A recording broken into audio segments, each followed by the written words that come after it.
Me, 35, event planner running my own business in Nashville. Make around $72,000 after expenses. Rent a loft in East Nashville. Been building my client list for 5 years. Finally stable. Do weddings, corporate events, milestone parties, all kinds of celebrations. It's rewarding but exhausting. Always hustling for next booking. Been single for most of my 20s, focused on getting business off the ground. Finally at place where I can think about serious relationship. Tired of dating musicians and bartenders who don't have their shit together. Nashville dating scene is rough. A lot of transient people chasing dreams. About a year ago, discover female dating strategy subreddit. It's like everything clicks in a place, finally a community that gets it. Women need to stop settling. Need to demand high-value men. Stop giving men everything while getting nothing in return. The handbook is clear. Know your worth. Make him prove his value. Never settle. I read everything. Absorb all the principles. This is how I should have been dating.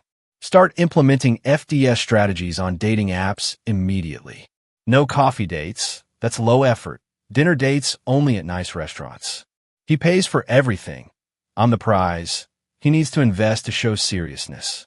Ghost anyone who suggests splitting the bill or doing something cheap.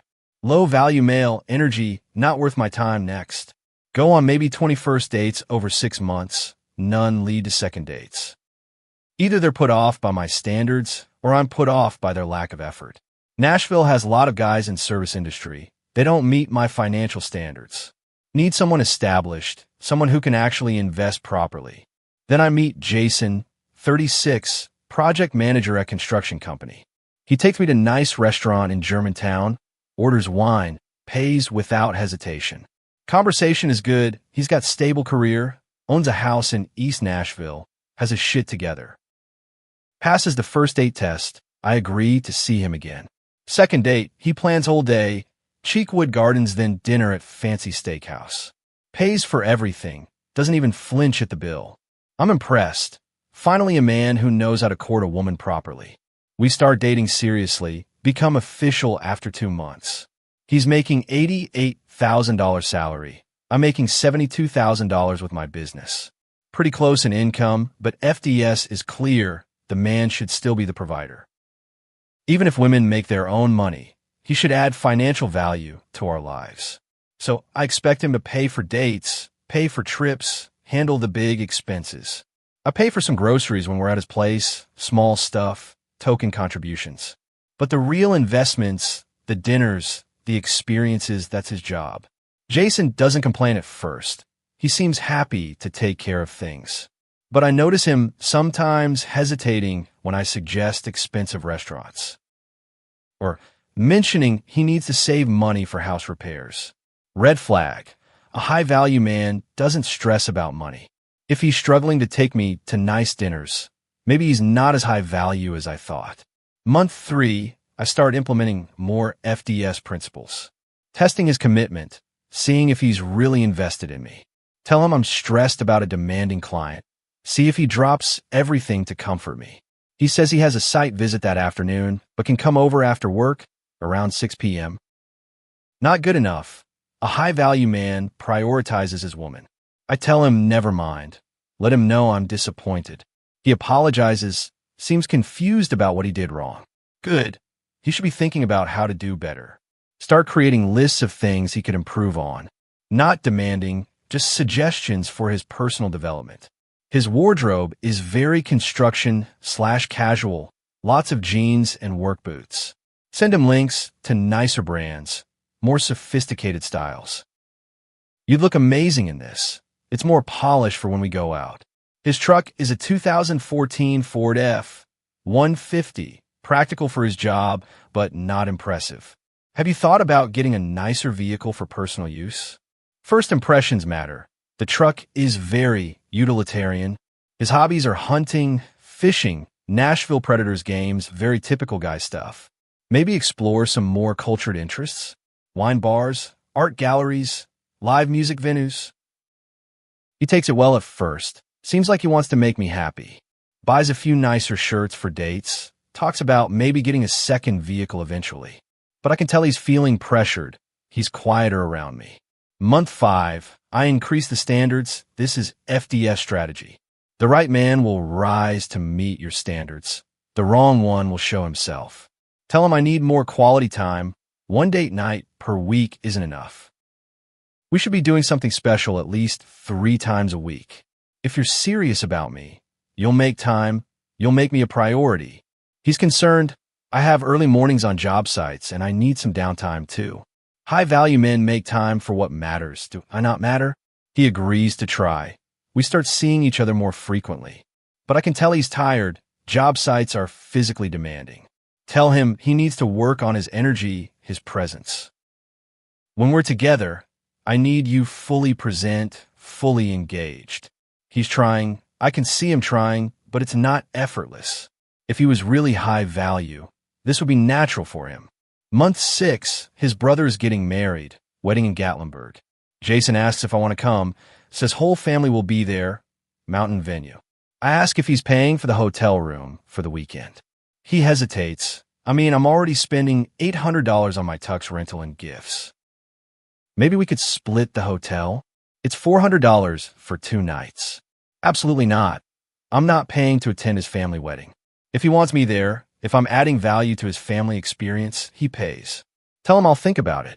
FDS would say this is a test. He should want to pay for me, should insist on it. The fact that he's hesitating means he's not invested enough. Decide not to go. Tell him I have an event that weekend anyway. He's disappointed, but goes alone, posts photos with his family. I'm annoyed. He seems fine without me. Shouldn't he miss me more? When he gets back, I tell him we need to talk about the relationship. I don't feel like you're investing in us the way you should be. The wedding situation showed me you're not ready to prioritize me. He's confused. I asked you to come. You said you had a client event. You should have insisted on paying for me, made me feel valued.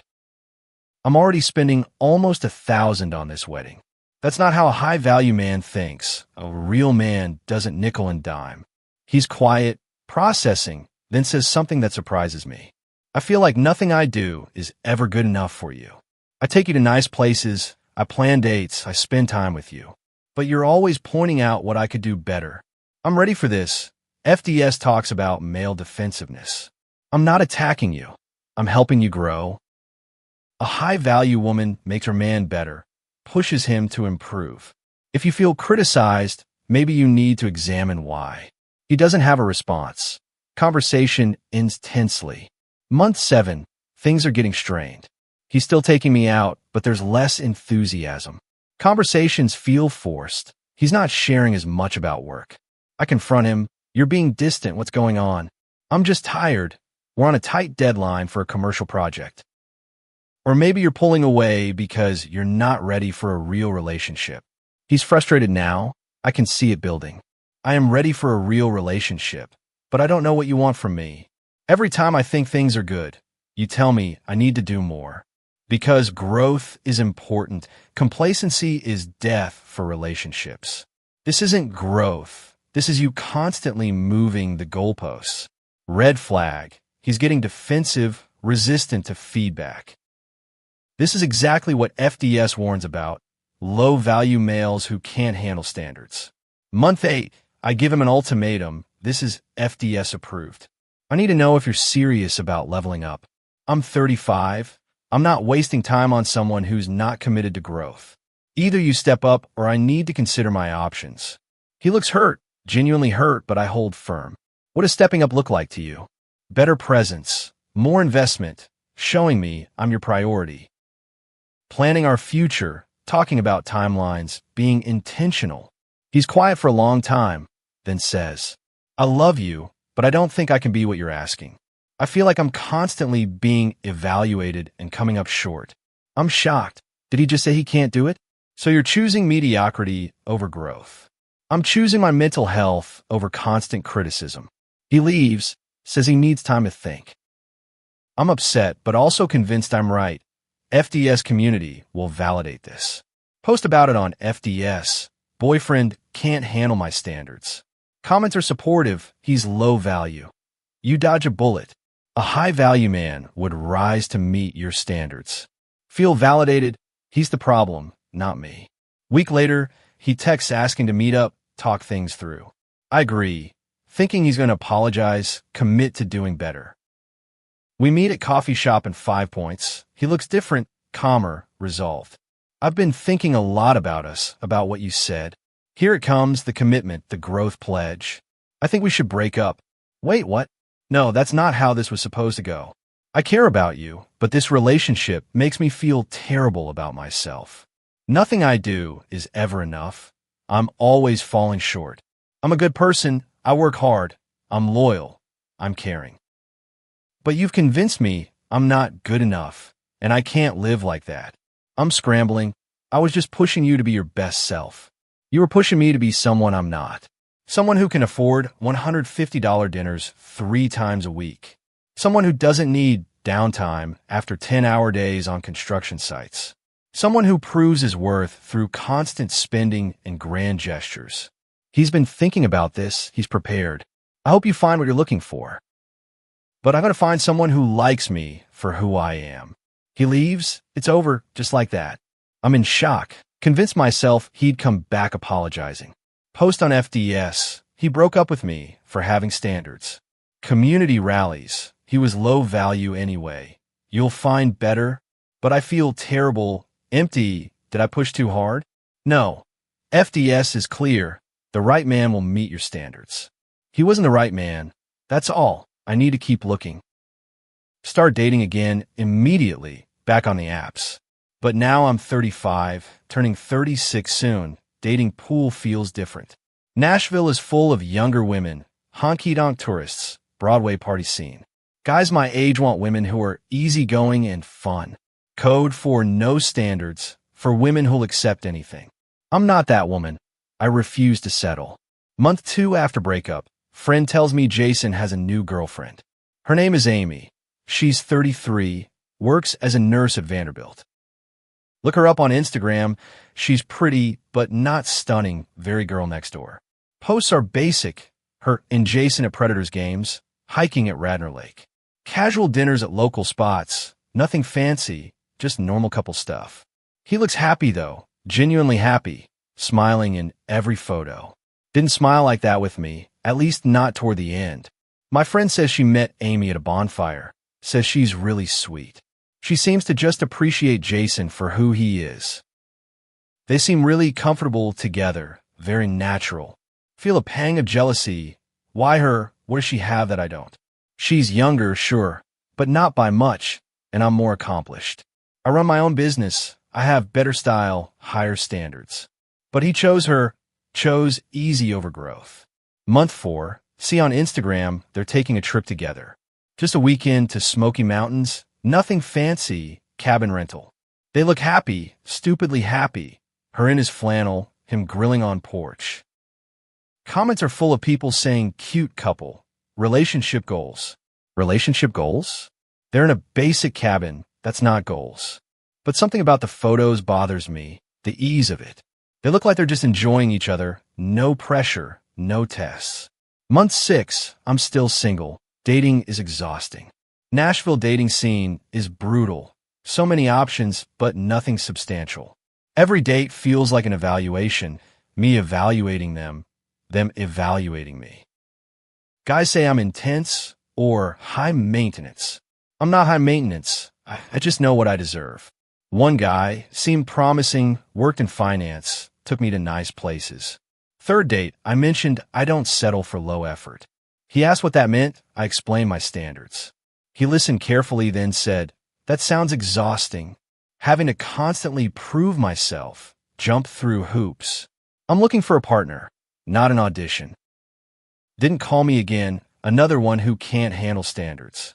Month 8, I'm 36 now. Birthday was hard. Thought I'd be engaged by now, at least in serious relationship. Instead, I'm back on apps, swiping through same types. Guys who don't meet standards, guys who seem promising, then disappoint. See Jason's Instagram again. They're at a wedding together.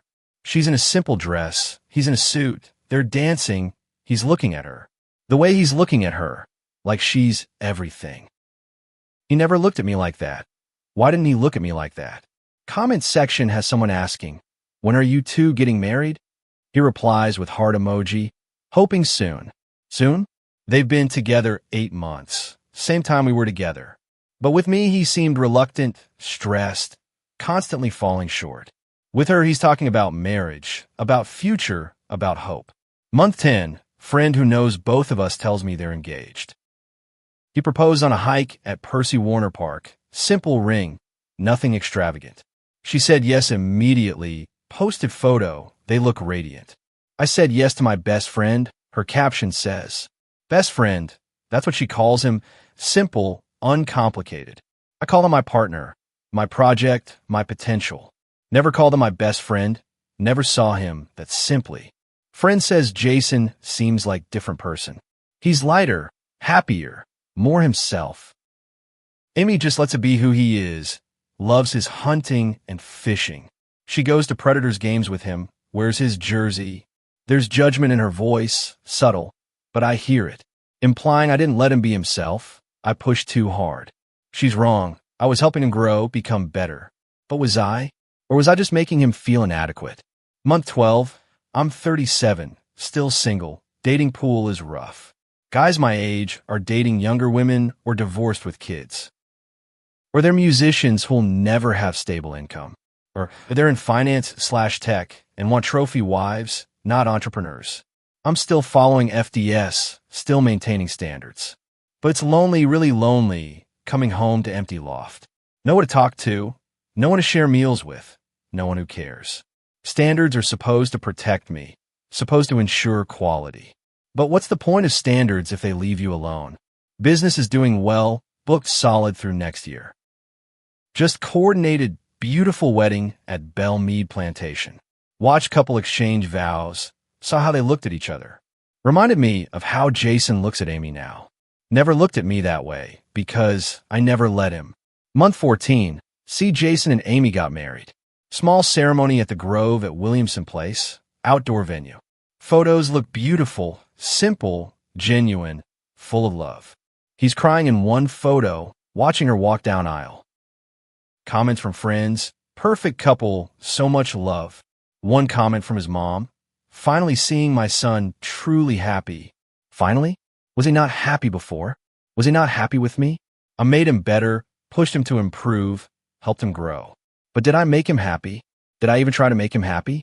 Or was I so focused on leveling him up that I forgot to love him? Month 16, have moment of clarity, painful clarity. Sitting alone on Friday night, scrolling through dating apps. All the profiles blur together, all the requirements I have. Must make 80K plus, must own property, must have ambition, must be willing to invest, must prioritize me, must meet standards. These aren't wrong, I deserve these things. But Jason made 88K, own a house, was incredibly ambitious, was willing to invest, did prioritize me, try to meet standards.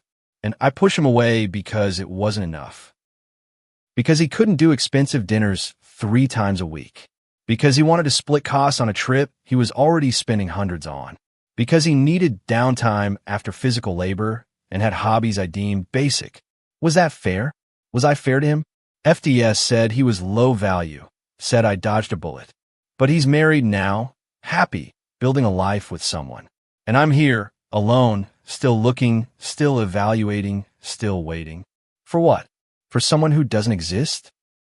Month 18, stop following FDS, delete the app. Can't do it anymore, can't maintain the mindset. Every post is about what men should do, how they should perform. Nothing about what we bring, how we show up, whether we're kind. It's all strategy, all testing, all evaluating worth. When did dating become this? When did love become a performance? Start therapy. Need to process what happened with Jason. Therapist asks, what did you love about him? I talk about his stability, his house, his income, his potential. She stops me. What did you love about him as a person? I'm quiet, trying to think, what did I love about him? His patience? His loyalty? The way he talked about his family? I don't know. I was so focused on what he should become that I never appreciated who he was. Do you think he felt loved by you? Therapist asks. The question breaks something in me. The answer is obvious. No, he didn't feel loved. He felt evaluated, judged, inadequate. I loved his potential, his trajectory, his ability to level up. I didn't love him. I loved the project of improving him. Month 20, see social media post. Amy is pregnant. They're having a baby. Jason is going to be a father. Photo of him kissing her belly, pure joy on his face. Caption, growing our family with my favorite person. The life I could have had, should have had, if I'd been different. If I'd loved him instead of trying to change him. If I'd appreciated him instead of constantly pushing for more. Month 24, I'm 38 now. Dating is brutal. Nashville is young city, full of transplants in their 20s. Men my age want women in early 30s, younger if possible. I'm aging out of my own demographic. It's harsh reality. The few men interested in me are ones I would have rejected at 35. Divorced with kids, working service jobs, no ambition. The high-value men FDS promised would come, they don't exist. Or they do, but they're choosing younger women without standards. Women who are easygoing, who appreciate them, who don't test. Month 30, run into Jason and Amy at Whole Foods in Green Hills. She's very pregnant, glowing, he's hovering protectively. Sees me, face changes, uncomfortable but polite. Hey, how are you? Good, yeah, business is busy, you know? He introduces Amy. She's gracious, kind, no jealousy. Nice to meet you. Jason's told me about you. Wonders what he said. Probably nothing good. They're shopping for nursery furniture, talking about baby names. He's excited about being a dad. She's excited about everything. They're a team, a unit genuinely in love. I'm standing alone with my organic groceries. 38, single, no prospects, no future that looks like theirs. They leave, his hand on her back, protective, loving. Hear him say, love you. She says, love you more. Simple, uncomplicated, no strategies, no tests. Just love, actual love, the thing I forgot to prioritize. Sit in parking lot, staring at my phone. Dating apps open. Same cycle, same standards, same results. FDS taught me to know my worth, to demand value. But it didn't teach me that love isn't a transaction. That relationships aren't negotiations where you extract value. That sometimes the best partner is the one who's just good to you. Not perfect, not constantly improving, not performing. Just good, kind, present, caring. Jason was all those things, and I rejected him for it. Push him away because he wasn't perfect enough. Because he couldn't meet standards that were impossible. Now he's having a baby with someone who loved him as he was. And I'm alone, still looking for someone who doesn't exist. Still believing that somewhere is a man who'll meet every standard. Who'll jump through every hoop, pass every test. Who'll prove his value continuously, never fall short. That man doesn't exist, or if he does, he's smart enough to avoid me. This is my life now, 38, alone, high standards, no relationship. Running successful event planning business in Nashville. Coordinating other people's happy moments while having none of my own. Still convinced I'm right, still convinced I deserve more. But wondering late at night if I deserve anything. If I had my chance and ruined it through criticism. If Jason was the one and I push him away for not being perfect enough to meet standards that were never about love, just about control and proving I was worth something. By making him prove he was worth me. But worth is subjective and love isn't a test. It's just two people choosing each other again and again, despite imperfections. I never chose Jason, I auditioned him. And he failed, not because he wasn't enough, but because nothing would ever be enough. For someone who didn't know what enough meant. That's my story. That's my mistake. That's what female dating strategy cost me. A good man, a real relationship, a future, all traded for standards that left me alone. At 38, watching him build the life I could have had, should have had, if I just loved him. Instead of trying to level him up, he didn't need leveling. I did, and I learned that too late. 3 years too late, after he found someone better. Not more beautiful, not more accomplished, just better for him, because she loved him, and I never did. That's what I live with now. Every day, alone at 38. Planning other people's weddings, while having none of my own. Still on the apps, still maintaining standards. Still believing somewhere is someone who'll be good enough for the woman who wasn't good enough to love a good man when she had him.